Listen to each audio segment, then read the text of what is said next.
78 гишүүн Номин Чимэг гишүүнтэй хамт энэхүү хуулийг өргөн барьсан би түүний нэг. Номин Чимэг гишүүн сая яг одоо сошиал одоо энэ давлгаанд харлуулах гэдэг юм уу, муулах гэдэг юм уу, сүрэг мэдээлэл өгөх гэдэг юм уу юм тамхины лобби бүлэг маягийн одоо энэ хүмүүсийн зохион байгуулалттай гүтгэлэгт өрцөөн гэдгийг хэлж байна. Үнэн.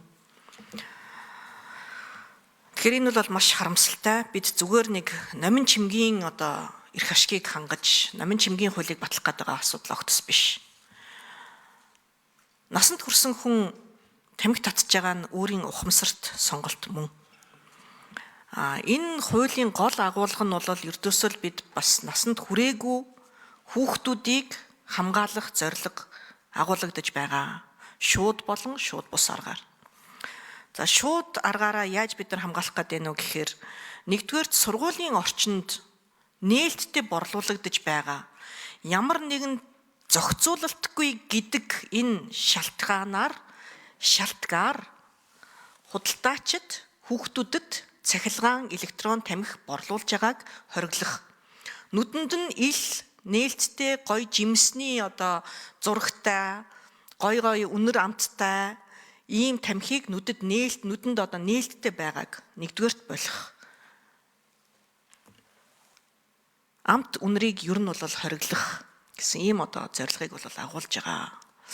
Тэгэхээр хүүхдүүд бол томчуудыг л ер нь хардаг. Тамхи татах одоо анхны сэтэл нь өсвөр насныхны хувьд юу байдаг вэ гэхээр би ер нь том хүн болж байгаа шүү. Би ер нь юм кул залуу, кул эмэгтэй шүү гэдэг. Эсвэл өөрийнхөө одоо зурагтаар харж байгаа өөрийн тэр шүтэн биширдэг одууд хэрхэн яаж бие авч явж байгаа. Кинон дээр одоо юу гарч байгаа гэдгээс харж би энэ хүн шиг одоо том хүн болж ийна гэдэг. Эсвэл дээд ангийн ах эгч нарыгаа даган дуурайдаг ийм л одоо үйлдэлээр анхны одоо энэ тамхи татах сонирхол нь бий болдог. За Монгол улсад ер нь бол одоо энэ хүүхдүүдийн тамхины хэрэглээг бол бас гаргасан байдаг. Монгол улсын хэмжээнд 13-аас 15 насны сурагчдын 11 орчим хувь нь бол одоо электрон тамхи хэрэглэж байгаа талаар 19 онд судалгаа гаргаж ирсэн. Гэтэл 19 оноос хойш яг энэ тамхины зохицуултыг бид нар хийж чадахгүй байсаар байгаад одоо 25% болж нэмэгдсэн байна. Тэгээ бид нар энэ электрон тамхиг хориглох тухай, электрон тамхи хүнд хэцүү байх шүү гэдгийг ярьж бараг 2-3 жил боллоо. Энэ хугацаанд харин ч эсрэгээр бид нар бараг сурталчилгаа маяг. За 1 минутаа нэмж авъя. Сурталчилгаа маягийн юм хийгээд өгчөж байгаа юм. Тэгэхээр энэ бол өөрөө янжуур тамхи болон цахилгаан тамхи аль нь илүү хортой вэ гэдэг асуудал огтос биш. Аль нь хортой. Цахилгаан тамхиг бүр хориглох гээд байгаа юм шиг нийгэмд буруу мэдээлэл өгöd байна. Үгүй шүү дээ. Бид нар хориглох гээд байгаа юм асуудал огт байхгүй. Харин адилхан зохицуултанд оруулъя. Тамхи татах цэгтээ нэгэн адил янжуур тамхич тэр электрон цахилгаан тамхич тэр цэгтээр одоо татдаг бай, олон нийтийн газар татдаггүй бай. Адилхан татвар авдаг болёо гэж. Тэгэхээр хэдэн хувийн татвар авах гээд байгаа юм? Шууд одоо маргааш нэмэгдэх гээд байгаа юм уу? Ямар үе шаттай нэмэгдэх гээд байгаа юм? Ямар нэгэн байдлаар одоо цахилгаан энэ электрон тамхиг хориглох гээд байгаа мó үгүй мүү гэдэг дээр Номин Чимэг гишүүн бас нийгэмд одоо мэдээлэл өгөөд явсан зүйтэй байхаа гэж бодож байна. За Номин Чимэг гишүүн хариулна. Микрофон 3. За Ариун Зай гишүүний асуултанд хариулъя. Баярлалаа. Энэ асуудлыг бид үнэхээр одоо хойноос нь бас зохицуулах гээд явж байгаа. Энийг бол нийгэм даяараа манай Улсын хурлын гишүүч гэсэн энийг ойлгоод энэ урд хожид байгаагүй ийм одоо дэмжлэгтэйгээр энэ тамхины хуулийг бол Улсын хуралдаа бид 78 гишүүн хамтарч өргөн барьсан байгаа. Тэгээ яг энэ асуудал дээр бол үнэхээр урд нь ч гэсэн эрүүл мэндийн яам маань арга хэмжээ авах гээд за хамгийн их иргэдтэйгээ ойрхон ажилдаг засаг дарга нар хөдөө орон нутгийн засаг дарга нар ч гэсэн арга хэмжээ авах гээд хууль өргөцсөн орчин ерөөсөө байхгүйсэн учраас нэг бол шүүхэд дуудагддаг, нэг бол одоо тэр ажлыг санаачлаад явж байгаа төрийн албан хаагчдыг, улс төрчдийг гүтгэж харлуулад энэ ажлыг нь мохоогод дуусгадаг ийм л нөхцөл байдалтай явж ирсэн. Тэгээд ийм ч учраас энэ электрон тамхи гэдэг юм уу шинэ төрлийн тамхин бүтээгдэхүүн ямар нэгэн хуулийн ямар ч зохицуулт байхгүйгээр одоо та бүхний хэрэгжилж байгаа энэ цаас байд юм уу, утас байд юм уу, компьютертэй адилхан ер нь зохицуулттай л байгаа гэсэн үг.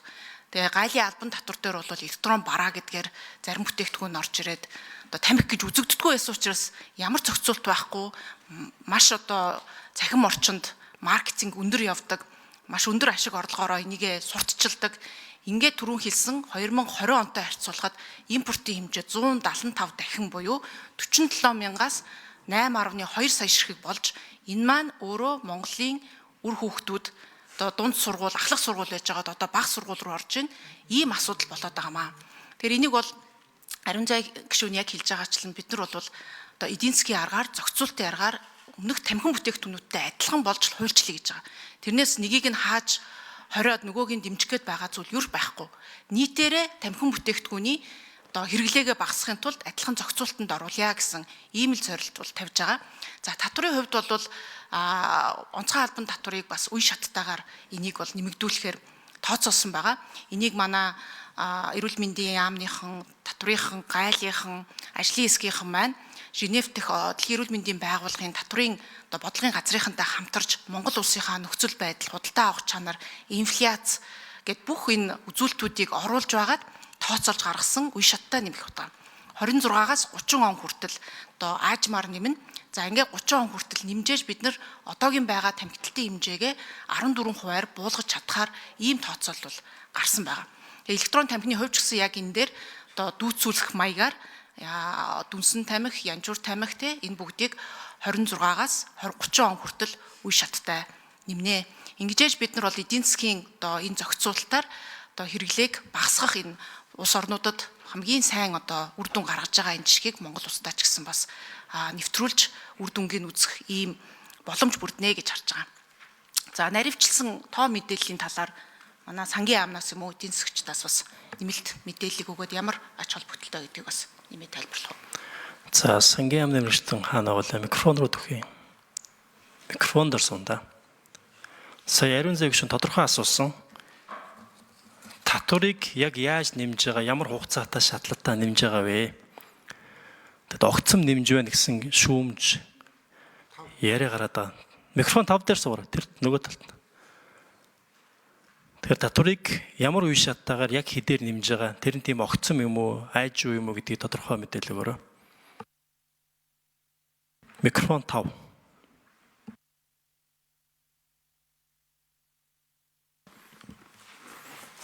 За сангийн яамны татврын бодлогын газрын ахлах мэргэжилт анх 2. За гишүүний асуултанд хариулъя.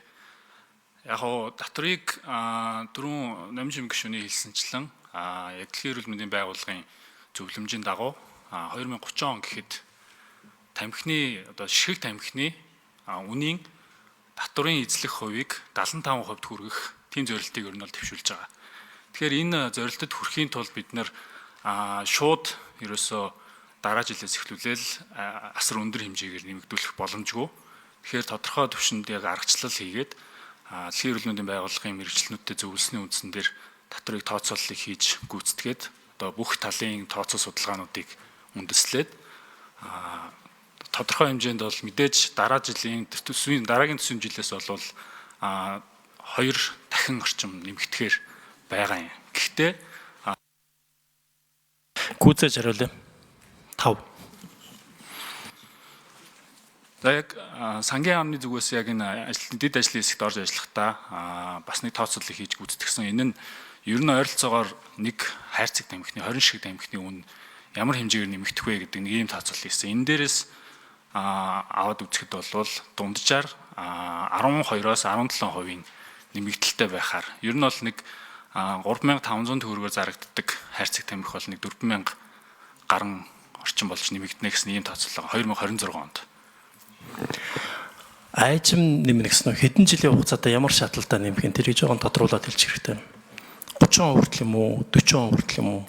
2030 он хүртэл үе шаттайгаар нэмэгдүүлнэ. За ариун зай гишүүн тодруулж асууя. Тэгэхээр өчигдөр билүү уржигдраас ер нь бараг тамхи 30 мянган төгрөг болох нэ гэх мэтчлэн хуурамч мэдээ яваад байгаа нь бол хуурамч мэдээ шүү гэдгийг онцолж хэлмээр байна. 26 оны хувьд, 27 оны хувьд, 28 оны хувьд за 30 онд хүртэл бас 30 мянган төгрөг одоо нэг янжуур хайрцаг болно гэдэг бол бас одоо худал мэдээлэл шүү дээ. Тэгэхээр ердөөсөө энд бол автаж болохгүй. Угаасаа Монгол улсын хувьд бол татвар маш бага байгаа. Тэгэхээр татварыг нэмэгдүүлэх нь зүйтэй. Одоо нэг жилийн одоо үн бол нэг 15-аас 20% нэмэгдэнэ гэсэн ийм тооцоо яваад байгаа юм байна шүү дээ. Энэ хүртэл өөрөө бага байхгүй. Бид нар бусад улс оронтой харьцуулах хэрэгтэй. Нийгмийн эрүүл мэндэд үзүүлж байгаа хор хөнөөллийг ч гэсэн бид нар бодох хэрэгтэй. Тэгэхээр энэ дээр бол онцолж авах нь зүйтэй. Хоёр дахь нь бол тэр нөгөө гаатай холбоотой Жимс амтны одоо хоргийн талаар нэг дэлгэрэнгүй мэдээлэл өгөөч. За хариулт намжим гişүн. Микрофон 3. За энэ жимсний үнэр амттай асуудалд өөрөө юм одоо гоё үзэмжтэй те бусад юмтай андуурагдахаар ийм бүтээгдэхүүн бол манай Монгол улсад маш их орж ирсэн байна. Дараа нь манай гайлынхан ч гэсэн мэдээлэл өгөх хаа. Тэгээ энэ маань өөрөө 2020 оноос хойш дэлхийн улс орнуудад энэ бүтээгдэхүүн чинь өөрөө одоо донтолтын арга зам тий хүүхдүүдийг багаас нь янжуур тамхины хэрэглэгчийг бэлдэх ийм арга зам болоод байна. Хүүхэд өсвөр насныхны хэрэглээг үнэхээр энэ үнэр амтаараа гоё жимсний үнэр амтаараа нөгөө хоргуу гэдэг сурталчилгаатайгаа нийлээд одоо хийгээд байна гэдэг ийм судалгаанууд гараад дэлхийн одоо бидний хардаг нэг өндөр хөгжилтэй орнууд аль хэдийн 20 улс болоод энийг хорчоод байгаа. Америкийн нэгдсэн улс, Канада, Нидерланд, Дани, одоо бидний ойрхон гэх юм бол Австрали, Шинэ Зеланд нийгмийн эрүүл мэндэ хамгийн их хамгаалж одоо ирдэг те Финланд, Эстони гэдэг. За бүгд найрамд хятад ард улс ч гэсэн энийг бол ингээд хорчоод байгаа. Тэгтэл бид нар нийт орж ирж байгаа Гүцэж хариулъя. манай Монгол улсад орж ирж байгаа жилд 8.2 сая ширхэг орж ирж байгаа энэ бүтээгдэхүүний дийлийнх нь буюу 95-аас 98% нь энэ дотооддоо үнэр амтыг нь хорьцсон хятадын тусгай бүс буюу Шинжээнд зөвхөн экспортын зорилготойгоор үйлдвэрлэдэг ийм газруудаас одоо нэг 5-аас 10 одоо үйлдвэрээс орж ирдэг ийм судалгаа байгаа. Тэгэхээр энэ бол өөрсдөө хэрэглэдэггүй бүтээгдэхүүнээ гадагшаа одоо зарах зорилттой тусгай бүсэд үйлдвэрлэдэг ийм бүтээгдэхүүн. Тэгэхээр бид нар энэ одоо хүүхдүүдээ дараагийн донтолтын зам болохгүй дараагийн тамхины үе бэлдэхгүй тулд энээс хамгаалахын тулд бусад улсын энэ сайн туршлагыг судалгаан дээр үндэслэн туршлагыг аваад Монгол улстай бас одоо оруулах нь зүйтэй гэсэн ийм байр суурьтай байгаа. Тэгээ түрүү Ариун зай гишүүний бас асуусан энэ тамхины татвартай холбоотой асуудлыг манай Дэлхийн эрүүл мэндийн байгууллагаас ажлын хэсэгт байгаа болормоо зөвлөх бас наривчилж мэдээлэл өгөө. За микрофон 1. За та бүхний өдрийн мэндийг ирээ. За татварын тооцооллыг маш тодорхой хэлсэн байгаа. Одоогоор бол 20 ширхэгтэй янжуур тамхинд бол 836 төгрөгийн татвар оногдуулж байгаа. Энэ татварыг эх жил 2000 төгрөг 26 онд, за 27 онд 4000, 28 онд 6000, 29 онд 8,000, ингээ 30 онд 10,000 төгрөг төрөхээр байгаа. Ингэснээрээ Дэлхийн эрүүл мэндийн байгууллагын зөвлөд байгаа тамхины татвар нь жижиглэнгийн үнийн худалдааны 75%-аас доошгүй байх ёстой гэсэн зөвлөмжөд хүрж байгаа. За ингэснээрээ 2030 онд одоо энэ тооцоололоор бол тамхины хэрэглээг 14 орчим хувиар бууруулна гэсэн тооцоолол байгаа. Манайд одоо байгаа энэ тамхины үн 3500 орчим төгрөг байгаа гэж зах зээлээр худалдаг байгаа энэ тамхины үн бол маш хямд. Татвар нь хямд, үнэн ч хямд, хамгийн наазах нь энэ хөрш орнуудтай харьцуулахад 3-аас 4 дахин хямд. Монгол улсууд дэлхийд тамхин хямд, татвар нь. За баярлалаа. За ганхуулыг гişүн асуулт асуу.